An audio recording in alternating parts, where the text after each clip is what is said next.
মহান মে দিবসে শোভাযাত্রা সমাবেশ সহ নানা আয়োজন। শ্রমিকদের অধিকার নিশ্চিতে কাজ করছে সরকার, বললেন শ্রম উপদেষ্টা।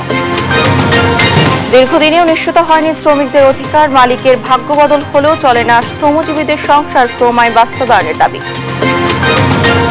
বাংলাদেশে অনেক পরিশ্রমের দাম অনেক স্বল্প মূল্যে, বুঝছেন, দৈনিক 500-600 টাকা কাজ করতে সব নিজের খরচাই। তাহলে দেশে গুছামো কি বউপলাবান দিয়া কেমন পালমো কোন। ৩৬ বছর পর জাহাঙ্গীরনগর বিশ্ববিদ্যালয় কেন্দ্রীয় ছাত্র সংসদ নির্বাচনের তফসিল ঘোষণা। ৩১ জুলাই জাকসু ও হল সংসদ নির্বাচন। রুফটপ রেস্টুরেন্ট অবৈধ, ঝুঁকিপূর্ণ, ব্যবসায়ী সিটি কর্পোরেশনের যোগ সাজসের দাবি প্রশাসকের, আন্দোলনের হুমকি মালিকদের। 2 মাস নিষেধাজ্ঞা শেষে পদ্মা মেঘনায় মাছ ধরা শুরু। 5টি অভয়াশ্রমে জেলেদের ঢল, মাছঘাট সরব হয়ে ওঠার আশা ব্যবসায়ীদের। এবার পাকিস্তানের জন্য ভারতের আকাশসীমা বন্ধ, দাঁত ভাঙা জবাব দেওয়ার আহ্বান রাহুলের, আঘাত এলে ছাড় দেবে না ইসলামাবাদ। এবং চ্যাম্পিয়ন্স লিগের সেমিফাইনালে উত্তেজনাপূর্ণ প্রথম লেগে ড্র করল বার্সেলোনা ইন্টার মিলান। আগামী সপ্তাহে নির্ধারিত হবে ভাগ্য। আমন্ত্রণ সংবাদ সকালে, দেখছিলেন শিরোনামগুলো, সঙ্গে আছি আমি ডানা ইসলাম। এবারে বিস্তারিত। মহান মে দিবস আজ শ্রমজীবী মানুষের প্রেরণা, উৎসব ও অধিকার আদায়ের দিন। এই উপলক্ষে সকালে মানিক মিয়া এভিনিউ থেকে বের করা হয় শোভাযাত্রা। পরে শোভাযাত্রাটি খেজুর বাগান ঘুরে বাংলাদেশ চীন মৈত্রী সম্মেলন কেন্দ্রে গিয়ে শেষ হয়। এতে অংশ নেন শ্রম ও কর্মসংস্থান মন্ত্রণালয়ের বিভিন্ন প্রতিষ্ঠানের কর্মকর্তা কর্মচারীরা। বেলুন ও পায়রা উড়িয়ে র্যালি উদ্বোধন করেন শ্রম উপদেষ্টা এম শাখাওয়াত হোসেন। বলেন, শ্রমিকদের অধিকার নিশ্চিতে অন্তর্বর্তী সরকার যে প্রক্রিয়া শুরু করেছে তাতে আন্তর্জাতিকভাবে একটি বড় প্রভাব সৃষ্টি হবে।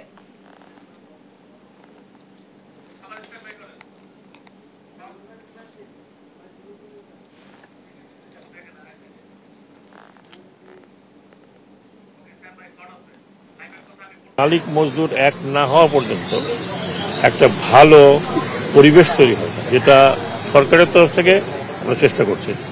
এবং অন্তর্বর্তীকালীন সরকারের প্রচেষ্টাই হচ্ছে হিউম্যান রাইট এবং মজদুরের ন্যায্য দাবি এবং ন্যায্য পাওনা। আমরা চেষ্টা করছি যে শ্রমিকদের অন্তত ন্যূনতম যা চাহিদা সেটা। মহান মে দিবস শ্রমদিবসের জন্য দিনটি প্রেরণা ও অধিকার আদায়ের দিন হলেও এর পেছনে লুকিয়ে আছে এক রক্তাক্ত করুণ ইতিহাস। সংগ্রামী ইতিহাস পেরিয়ে আধুনিক যুগে পৌঁছালেও আদতে ভাগ্য বদলায়নি শ্রমিকের। ধনিক শ্রেণী আজও শ্রমিক শোষণের নীতিতে অটল। আন্তর্জাতিক শ্রমিক দিবস নিয়ে আরো জানাচ্ছেন জানাতুল মোহনা। ক্যামেরায় ছিলেন এইচ দেলোয়ার ও সালাউদ্দিন রাসেল। যাদের পাঁজর ভাঙা শ্রমের বিনিময়ে দৈনন্দিন জীবন সহজ হচ্ছে, কেমন আছেন তারা? 2-1 মুখ খুললেও বোবা কান্না চলে বেশিরভাগের ভেতর। বাংলাদেশে অনেক পরিশ্রমের দাম অনেক স্বল্প মূল্যে, বুঝছেন, ওরা যে কোন রকম আমাকে দিন পথ চলে, 2টা ডাল ভাত খাই। পাবলিক মানে আঙ্গুর অত্যাচার করতে চাই, আর কিছু করার নেই।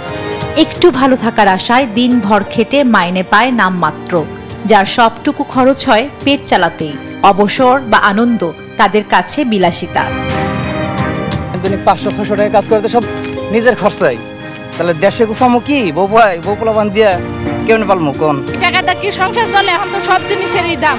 কষ্ট হইলে এখন কি আমাদের এখন বাচ্চা কাচ্চা পোষার লাগে, নিজের সংসার পোষার লাগে, ছাড়া ছোট কাপড় চোপড় কিনাই দেওয়ার লাগে, খাওয়া কিনা নিজে খাওয়ার লাগে, আবার মনে করো বাসা ভাড়া দেওয়ার লাগে, নৌকা ভাড়া দেওয়ার লাগে, সবে তো দেয়া চলার লাগে। শ্রমজীবী মানুষের বেশিরভাগের কাছে বিশেষ কোনো গুরুত্ব নেই মে দিবসের। তারা শুধু জানে কাজ না করলে মিলবে না টাকা, জুটবে না খাবার। সে আমাকে বেতন পায় না, সে আমাদের মাল যদি দাম কমে না, তা আমরা এটা করি লাভ কেমন এখন লাভ আছে কিছু করি? তাহলে আমরা একদিন যাবো শ্রমিক করতে যাবো, আমাদের কাজ কামাই, আমার হাজার মানে কামাই ইনকাম হবে না, বন্ধ হয়ে যাবে, আমাদের লাভ। দিনের পর দিন, বছরের পর বছর শ্রমিকের ন্যায্য অধিকার নিয়ে আওয়াজ উঠলেও তা হারিয়ে যায় সিন্ডিকেটের উচ্চকণ্ঠে। যাদের ঘামে মালিক পক্ষ ফুলে ফেপে ওঠে, ঘোরে না শুধু সেই শ্রমিকেরই ভাগ্যের চাকা, বরং শ্রম আইন ফাঁকি দিতে তৈরি হয় নিত্য নতুন নিয়ম। আইনে সংগঠিত হওয়ার ক্ষেত্রে প্রচুর শর্ত জুড়ে দেওয়া আছে, অধিকারটা আছে কিন্তু শর্ত জুড়ে দেওয়া আছে। তো এই শর্তগুলো যদি আপনার শিথিল না করা হয়, তারা যদি সংগঠিত না হয়, তাহলে কিন্তু তাদের পক্ষে আপনার এই আইনটার সুবিধাটা নেওয়া সম্ভব না। এবং অন্যরা যারা আইনের বাস্তবায়নের জন্য দায়িত্বপ্রাপ্ত বা আইনটা নিশ্চিত করার জন্য যিনি দায়িত্বপ্রাপ্ত মালিকরা, তারাও খুব বেশি সচেতন হবে না যদি চাপটা না থাকে। প্রতি বছর 1 মে ঘটা করে আন্তর্জাতিক শ্রমিক দিবস পালন করা হলেও বন্ধ হয়নি বলপূর্বক শ্রম, বাড়তি কর্মঘণ্টা, শিশুদের ঝুঁকিপূর্ণ শ্রমের নিয়োগ সহ নিষিদ্ধ বিভিন্ন কাজও। মাথার ঘাম পায়ে ফেলে খেটে খাওয়া এই মানুষদের চাহিদা কিন্তু তেমন না। ন্যায্য বেতন এবং পর্যাপ্ত সুযোগ সুবিধা পেলে পরিবার নিয়ে হেসে খেলে অনায়াসে জীবন কাটাতে পারেন তারা। মালিক শ্রমিক বৈষম্য কাটিয়ে শ্রমিক বাঁচুক নিরাপত্তা, মর্যাদা এবং ন্যায্যতার সাথে। জান্নাতুল মোহনা, দেশ টিভি, ঢাকা। মে দিবসের আরো খবর জানাতে জয়পুরহাট, বরিশাল ও সাভার থেকে সরাসরি যুক্ত হচ্ছেন সহকর্মী রেজাউল করিম রেজা, শাকিল মাহমুদ ও দেওয়ান ইমন। শুরুতে যাচ্ছি জয়পুরহাটে। রেজা, দিবসটি উপলক্ষে জেলায় কি কি কর্মসূচি রয়েছে আমাদের জানাবেন।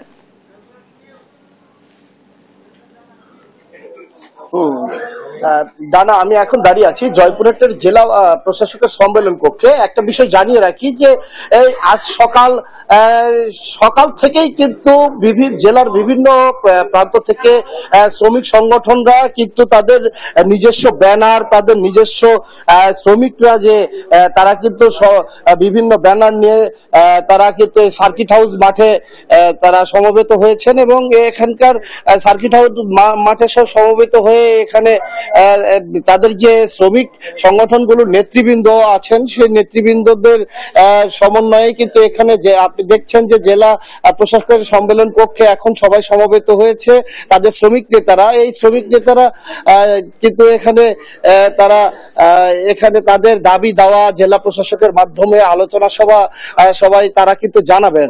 তো এখানে একটা বিষয় জানিয়ে রাখি যে শ্রমিকদের দাবি দেওয়া সম্পর্কে জয়পুরহাট শ্রমিক কল্যাণ ফেডারেশনের সভাপতি তার সঙ্গে একটু জানতে চাইবো যে আপনাদের এখন তো এই নতুন সরকারের কাছে শ্রমিকদের দাবি দেওয়া সম্পর্কে আপনাদের প্রত্যাশা কি? আমাদের প্রত্যাশা অনেক কিছু। আমরা বিগত আজকে এই 1 মে দিবস শ্রমিকের রক্তের বিনিময়ে এই দেশ আমরা এই 1 মে দিবস পেয়েছি, কিন্তু আমরা বাস্তবে কিছু করিনি। আমরা বাস্তবে পেয়েছি শুধু অবহেলা। আমরা আজকে গার্মেন্টস সেক্টর বলেন, নির্মাণ শ্রমিক সেক্টর বলেন, সব সেক্টর যারা আছে তারা আজকে ওই লন্ডনে বেগম পাড়া, লন্ডনে বাড়ি গাড়ি প্লেনের মালিক সবকিছু হচ্ছে, কিন্তু আমরা শ্রমিকরা লাঞ্ছিত হচ্ছি, আমরা শ্রমিকরা কিছু পাচ্ছি না। আমরা আজকে অসহায়ের মতন আমরা দাঁড়াদাঁড়ি করছি। আমরা এই নতুন সরকারকে সাধুবাদ জানাই। এই সরকারের কাছে আমরা অনেক কিছু চাওয়া পাওয়া, অনেক কিছু দাবি, আমাদের ন্যায্য মূল্য আমাদের আওতায় আনতে হবে। আমাদের শ্রমিক কল্যাণ যে ফান্ড সেটা আমাদের এই বিবেচনার মধ্যে আসতে হবে। আমাদের অসহায় শ্রমিকদের জন্য যেন আমরা শ্রমিক ন্যায্য ইয়েতে পাই। আমাদের চিকিৎসা ভাতা দিতে হবে, আমার ন্যায্য রেশন কার্ড চালু করতে হবে। আমরা নির্মাণ, রিক্সা, ভ্যান, অটো আপনাকে একটা বিষয় জানিয়ে রাখি যে 1886 সালে যে যুক্তরাষ্ট্রের শিকাগো শহরে কিন্তু এই শ্রমিক আন্দোলন শুরু হয়েছিল। তারপর থেকে ধারাবাহিকভাবে কিন্তু গোটা বিশ্বে এই শ্রমিক দিবসটি পালিত হচ্ছে। তো আজকে এই সম্মেলন কক্ষে তাদের আনুষ্ঠানিক তাদের বিভিন্ন দাবি দাওয়া নিয়ে কথা বলার পর আবার সারাদিন ব্যাপী কিন্তু বিভিন্ন সংগঠন এবং বিকেলে কিন্তু শহীদ ডক্টর আবুল কাসেম ময়দানে সাংস্কৃতিক অনুষ্ঠান আছে। এই ছিল আমার জয়পুরহাট থেকে এই মে দিবসের সর্বশেষ। আমি এখন বরিশালে শাকিলের কাছে চলে যাচ্ছি। শাকিল,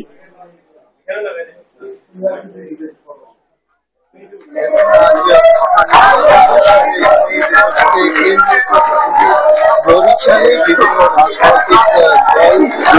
রাজনৈতিক বিভিন্ন কর্মসূচি পালন করছে। এই মুহূর্তে আমি আছি বরিশালের এবং সদরপুরে কিছুক্ষণ আগে জামায়াতে ইসলামী কিন্তু একটি প্রোগ্রাম হচ্ছে এবং তারা মিছিল নিয়ে কিন্তু কিছুক্ষণ আগে এখান থেকে বের হয়েছে। এখন কিন্তু এখানে আমরা দেখছি যে সমাজতান্ত্রিক শ্রমিক ফ্রন্টের কিন্তু আসলে এখানে দলে দলে এসে আসলে নেতা কর্মীরা ছোট ছোট মিছিল নিয়ে এসে কিন্তু তাদের যে প্রোগ্রাম সেটিতে কিন্তু তারা যোগদান করছেন। এদিকে কিন্তু বিএনপিও বড় করে আসলে তারা সমাবেশের আয়োজন করেছে এবং আমরা দেখছি যে বরিশাল মহানগর এবং জেলা শ্রমিক দলের আয়োজনে কিন্তু আসলে শ্রমিক সমাবেশ ও বর্ণাঢ্য র্যালির আয়োজন করা হয়েছে এবং এই র্যালিতে কিন্তু প্রধান অতিথি হিসেবে উপস্থিত থাকবেন বিএনপির সিনিয়র যুগ্ম মহাসচিব অ্যাডভোকেট রুহুল কবির রিজভী এবং এই অনুষ্ঠানটি বা এই শ্রমিক সমাবেশকে কেন্দ্র করে কিন্তু আসলে নানা উদ্যোগ গ্রহণ করেছে বিএনপি। এদিকে আমরা দেখছি যে শ্রমিক ফ্রন্টের কিন্তু নানা সমাবেশ হচ্ছে এবং দলে দলে কিন্তু আসলে ছোট ছোট মিছিল নিয়ে এসে নেতাকর্মীরা কিন্তু এই সমাবেশে যোগদান করছে আমরা দেখছি এবং এখানে কিন্তু শ্রমিকদের জন্য গান সহ বিভিন্ন অনুষ্ঠানেরও কিন্তু আয়োজন করা হয়েছে এবং আমরা এখানে কিন্তু দেখছি যে মহানগর বিভিন্ন ওয়ার্ড সহ আসলে জেলার যে নেতৃবৃন্দ আছে বিভিন্ন সংগঠনের তারা কিন্তু তাদের এই সমাবেশগুলোতে যুক্ত হচ্ছে এবং তাদের যে আজকের এই সমাবেশ তারা কিন্তু সফল করছে বলে জানিয়েছে এবং তারা একটাই দাবি করছে যে শ্রমিকদের যে ন্যায্য যে অধিকার সেটি যেন প্রতিষ্ঠা হয়। তো বরিশাল থেকে আমার কাছ থেকে সবশেষ আমরা যাবো আমাদের সাভারের সহকর্মী ইমনের কাছে। ইমন দেখাবে সেখানকার খবর। শাকিল, আপনাকে ধন্যবাদ। আমি এই মুহূর্তে রয়েছি সাভারের চামড়া শিল্প নগরীতে এবং আজকে যে পহেলা মে দিবস, এই মে দিবস উপলক্ষে কিন্তু চামড়া শিল্প নগরীর যারা শ্রমিক রয়েছেন তাদেরকে নিয়ে কিন্তু শ্রমিক সমাবেশ ও আলোচনা সভা করছে যারা ট্যানারি ওয়ার্কার্স ইউনিয়নের যে সমস্ত নেতৃবৃন্দ রয়েছেন তারা, এবং তারা বলছেন যে এই যে 1886 সালে যেই আন্দোলনটি শুরু হয়েছিল সেই আন্দোলনে কিন্তু এখনো অনেক জায়গায় কিন্তু শ্রমিকদের ন্যায্য যেই পাওনা সেটি কিন্তু বাস্তবায়ন হয়নি। তেমনি কিন্তু এই যে সাভারের যে ট্যানারি শিল্প এখানকার যারা শ্রমিক রয়েছেন এখনো কিন্তু তাদেরকে তাদের যে ন্যায্য মজুরি সেটির জন্য কিন্তু তাদেরকে আন্দোলন করে যেতে হচ্ছে। আজকে আপনারা কি কি দাবিতে এখানে? আমাদের দাবি আজকে প্রথমত হচ্ছে যেটা আমরা মহান মে দিবস উপলক্ষে আমাদের সকল দেশবাসী মেহনতি মানুষকে শুভেচ্ছা জানাই। আর আমাদের দাবি নয়, যেটা সরকার ঘোষিত ট্যানারি শিল্প শ্রমিকদের জন্য নিম্নতম মজুরি বোর্ড ঘোষণা করেছে, সেইটা 5টা গ্রেডের জন্য 5টা নিম্নতম মজুরি, এটা অবিলম্বে বাস্তবায়নের জন্য আমরা বলছি। সরকার ঘোষণা অনুযায়ী 2024-এর নভেম্বর থেকে এটা কার্যকরী হওয়ার কথা। সুতরাং এটা দাবি নয়, এটা সরকার ঘোষিত মজুরি মালিকদের জন্য ম্যান্ডেটরি। সুতরাং তারা যেটা করছে না, তারা অন্যায় করছে, সরকারের আইনকে তারা অমান্য করছে এবং এই অবস্থা চলতে থাকলে আজকে শ্রমিকরা সেটা মেনে নেবে না। আপনাকে ধন্যবাদ। জি, যেমনটি শুনছিলেন যে একজন শ্রমিক নেতা তিনি যেমনটি বলছিলেন যে এখনো পর্যন্ত কিন্তু এই যে চামড়া শিল্পনগরীতে যে সমস্ত শ্রমিকরা রয়েছেন তাদের কিন্তু ন্যূনতম যেই মজুরি সরকার নির্ধারিত সেটিও কিন্তু এখনো পর্যন্ত মালিকরা কিন্তু এটির বাস্তবায়ন করেননি। তাই আজকে যেহেতু শ্রমিকদের দিবস পহেলা মে, তাই এই দিনটিকে তারা বেছে নিয়েছেন এবং তারা এই চামড়া শিল্প নগরীতেই কিন্তু তারা সম্মেলন করছেন এবং এই সম্মেলনের মধ্য দিয়ে তারা তাদের যেই সরকার নির্ধারিত যে মজুরিটি সেই মজুরিটি কিন্তু তারা বাস্তবায়নের দাবি জানাচ্ছেন। তো এই ছিল আমার কাছে সাভারের চামড়া শিল্প নগরী থেকে এই মে দিবসের সর্বশেষ ডানা। ধন্যবাদ আপনাদেরকে। জয়পুরহাট, বরিশাল ও সাভার থেকে যুক্ত ছিলেন আমাদের সহকর্মীরা। মে দিবসের আয়োজনের আরো খবর জানাতে নয়াপল্টন এলাকা থেকে যুক্ত হচ্ছেন সহকর্মী সাবরিনা মজুমদার। সাবরিনা, নয়াপল্টন এলাকায় মে দিবসের আয়োজন কেমন দেখছেন?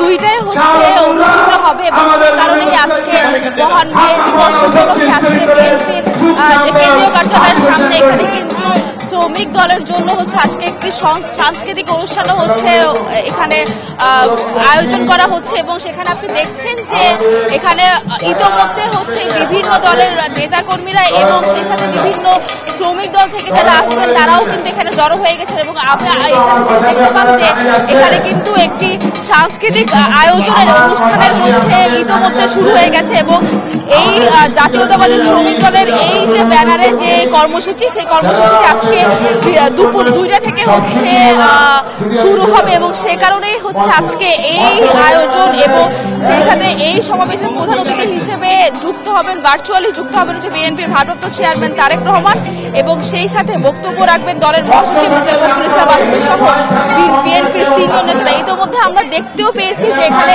বিভিন্ন দলের যে নেতারা আছেন তারা কিন্তু ইতিমধ্যে এখানে চলে এসেছেন এবং সেই সাথে আরেকটি যেটি বিষয় জানিয়ে দিতে চাই যে এই সমাবেশ উপলক্ষে কিন্তু নিরাপত্তা ব্যবস্থা জোরদার করা হয়েছে। আমরা দেখতে পাচ্ছি যে এই নয়াপল্টনে বিভিন্ন জায়গায় জায়গায় কিন্তু পুলিশ মোতায়েন করা হয়েছে যাতে এখানে কোনো বিশৃঙ্খলা সৃষ্টি না হয়। এই বিএনপির এই মাঠের যৌথ সভাকে নিয়েই কিন্তু হচ্ছে এই কর্মসূচি হচ্ছে এবং সেটির পরিপ্রেক্ষিতে হচ্ছে এই আয়োজনগুলো করা হচ্ছে। এবং সেই সাথে এখানে আমরা একটু সকাল থেকেই ছিলাম, সকাল থেকে দেখছি যে মে দিবস উপলক্ষে হচ্ছে শ্রমিক দলদের জন্য হচ্ছে এখানে সাংস্কৃতিক অনুষ্ঠানে এখানে বিভিন্ন ফেস্টুন ব্যানারে এবং বিভিন্ন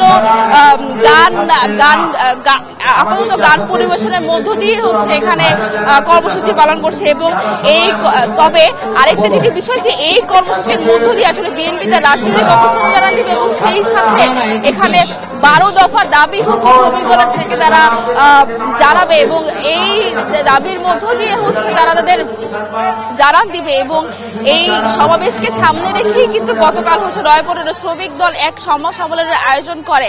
তো আমরা অপেক্ষা করছি হচ্ছে কখন দুপুর 2টা বাজবে এবং দুপুর 2টার মধ্যে হচ্ছে এই সমাবেশ হচ্ছে শুরু হবে। এই কার্যক্রম হচ্ছে চলছে ইতিমধ্যে মূলত ওই সমাবেশের জন্যই হচ্ছে এত কার্যক্রম, তাদের প্রত্যাশা হচ্ছে এই দফা দাবির মাধ্যমে হচ্ছে তাদের দাবি আদায় হবে।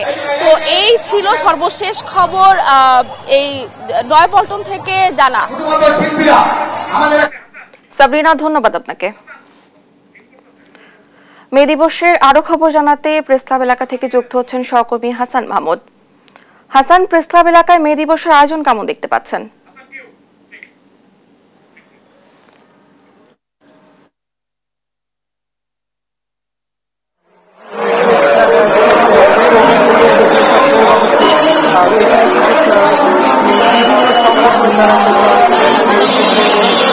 তারা আজকে শ্রমিক দিবসের নিজস্ব ব্যানারে তারা কিন্তু আজকে লিখেছিলেন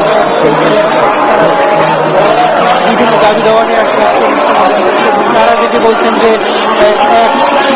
শ্রমিকদের যে ন্যায্য অধিকার সেটিকে যতক্ষণ প্রতিষ্ঠা করা না হবে ততক্ষণ তারা এই আন্দোলন এবং তাদের যে ন্যায্য অধিকারগুলো সেগুলো কিন্তু আসলে দাবি দেওয়া জানাচ্ছে। এবং আমরা দেখতে পাচ্ছি যে একাধিক সংগঠন তাদের নিজস্ব ব্যানারে তারা কিন্তু এখানে এসেছে, বিশেষ করে যেসব ট্রেড ইউনিয়ন তারা কিন্তু এসেছে। সেখানে আমরা দেখছি বিভিন্ন জায়গার শ্রমিকরা কিন্তু এখানে এসেছে এবং তারা বলছেন তাদের এই ন্যায্য অধিকার পূরণ করতে হবে।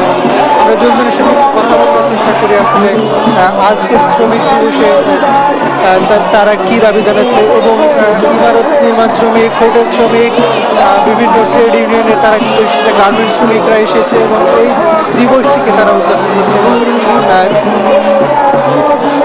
প্রেস ক্লাবের আশেপাশে যেসব সড়ক রয়েছে সেগুলোতে কিন্তু অনেকটা উৎসব মুখর পরিবেশে শ্রমিকরা এই তাদের যে দিবসটি পালন করছে এবং ন্যূনতম একটা মজুরি নির্ধারণ করা এবং কর্মঘণ্টাকে ফিক্সড করবার জন্য দাবি জানাচ্ছে এখানকার শ্রমিকরা।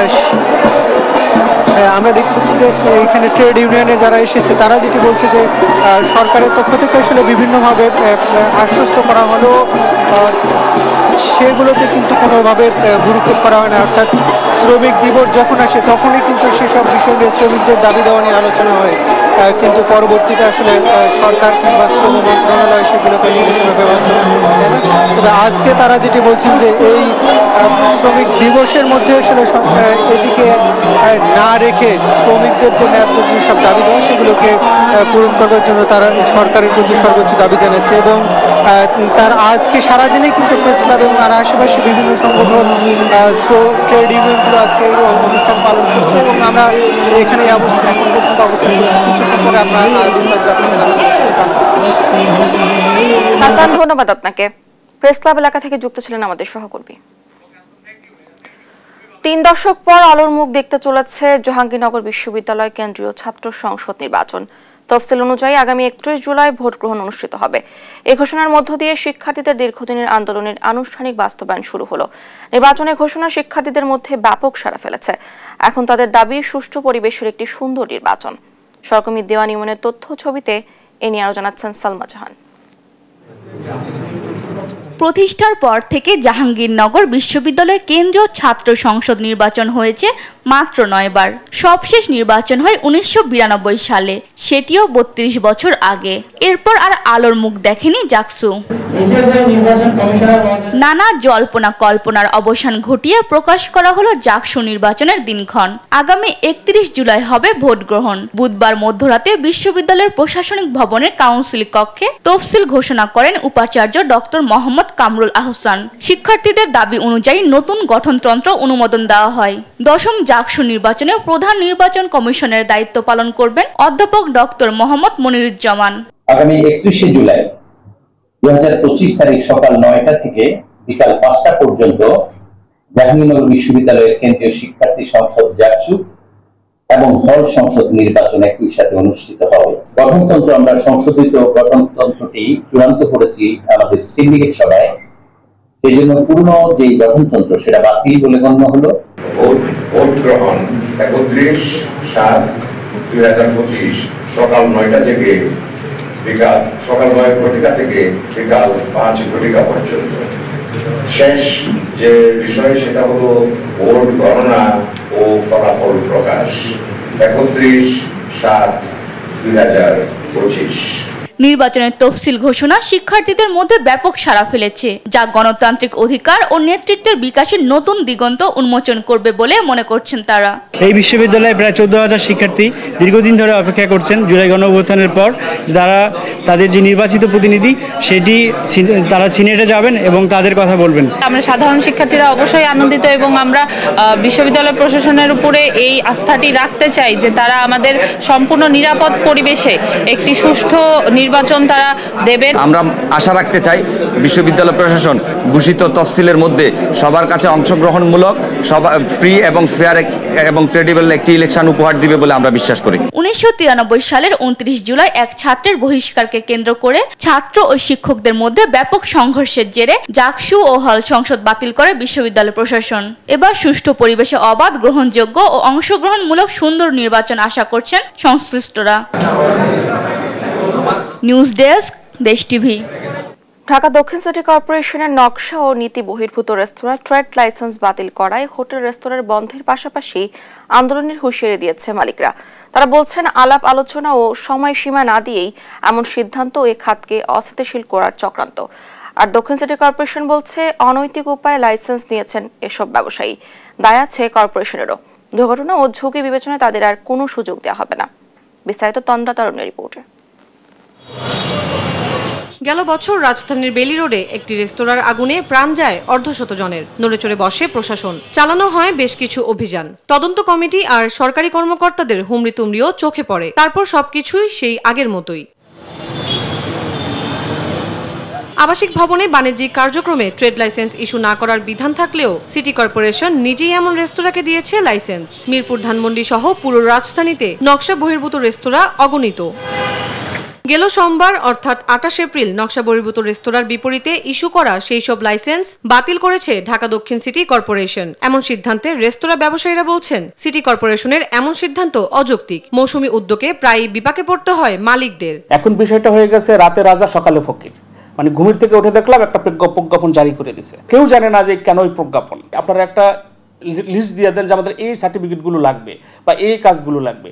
যারা দিতে পারবে তাদেরকে চালাবে, যারা দিতে পারবে না তারা চালাবে না। আপনারা এটাই অভিযান করেন। এটা অভিযান না করে বরঞ্চ এক প্রজ্ঞাপন দিয়ে দিলেন, প্রজ্ঞাপনে সব রেস্টোরেন্ট সাদের লাইসেন্স বন্ধ। তো এটা কোনো যুক্তিসঙ্গত বা যুক্তিযুক্ত কাজ না এবং কোনো বুদ্ধিমানের কাজ বলে আমার কাছে মনে হয়। ভয় না দেখে স্থায়ী সমাধান চান উল্লেখ করে রেস্তোরাঁ ব্যবসায়ী মালিক সমিতির মহাসচিব বলছেন, রেস্তোরাঁ বন্ধ হলে পথে বসে যাবে অনেক উদ্যোক্তা। আপনি ওখানে বসে একটা অর্ডার পাস করে দিলেন, আপনি ট্রেড লাইসেন্স দিয়েছেন, আপনার দুর্নীতিবাজ কর্মকর্তার ব্যবস্থা নিছেন নাকি? নেন নাই তো আপনি। তো আপনি তো সমান, আপনি যদি এটার বস হন ওই প্রতিষ্ঠানের, আপনি তো সমানভাবে দায়ী। স্রোতের বিপরীতে আমরা এই জায়গায় আসছি। এই টোটাল সেক্টরটা, এই সেক্টর ধ্বংসের জন্য বিদেশি কোনো শক্তিকে এই ব্যবসা দিতে চায়। আমাদের যদি বারবার এরকম খরচ চলে, আমরা তো ব্যবসা করতে পারবো না। ওনারা সিদ্ধান্ত প্রত্যাহারের আবেদন জানিয়েছি। আমরা একসাথে কাজ করতে চাই। নট অনলি একটা ডিপার্টমেন্ট, 13-14টা অথরিটি একসাথে বসতে হবে আমাদের সঙ্গে। যখন যে মন চায় সে আইসা ডিসিশন নেবে, এটা আর হতে দিতে চাচ্ছি না। এই ব্যাপারে ডিএসসিসির প্রশাসকের সঙ্গে সরাসরি কথা বলতে না পারলেও মুঠোফোনে কথা হয়। ডিএসসিসির কাছে প্রশ্ন ছিল লাইসেন্স দেওয়ার সময় নিয়ম ভেঙে কেন দেয়া হলো অনুমতি, তবে কি অনৈতিক সুবিধা পেয়েছে কর্পোরেশনের কর্মকর্তারাও? 44টি এরকম রুফটপ রেস্টুরেন্টের সন্ধান পেয়েছি আমার আঞ্চলিক নির্বাহী কর্মকর্তাদের মাধ্যমে। হয়তো এটা সামনে আরো বাড়তে পারে। এর ভিতরে 29টি আছে যাদের লাইসেন্স আছে এবং বাকিগুলোর কোনোটিরই লাইসেন্স নেই। যে 29টি লাইসেন্স দেওয়া হয়েছে এগুলো যত প্রক্রিয়া অনুসরণ করে এগুলো দেওয়া হয় নাই। কাজে এগুলো দিয়ে তো ব্যবসা পরিচালনা করা উচিত হবে না। একেবারে অস্বীকার করব না, যেহেতু নিয়ম মেনে এটা দেওয়া হয়নি, নিশ্চয়ই কেউ না কেউ এর সাথে জড়িত আছেন, সেটা আমার মনে হচ্ছে।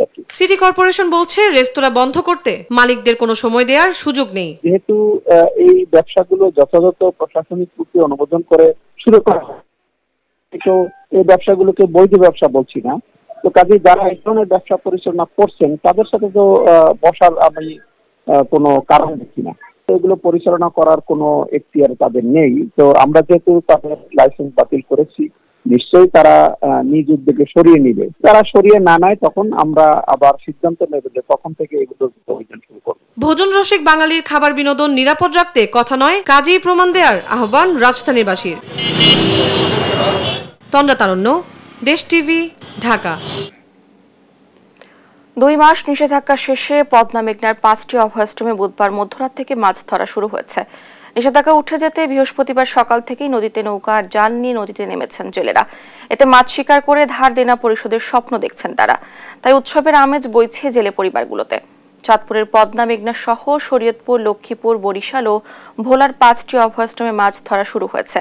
এতে রূপালী ইলিশের শহর চাঁদপুরের মাছঘাটগুলোতে আবারও সরব হয়ে উঠবে আশা করছেন ব্যবসায়ীরা।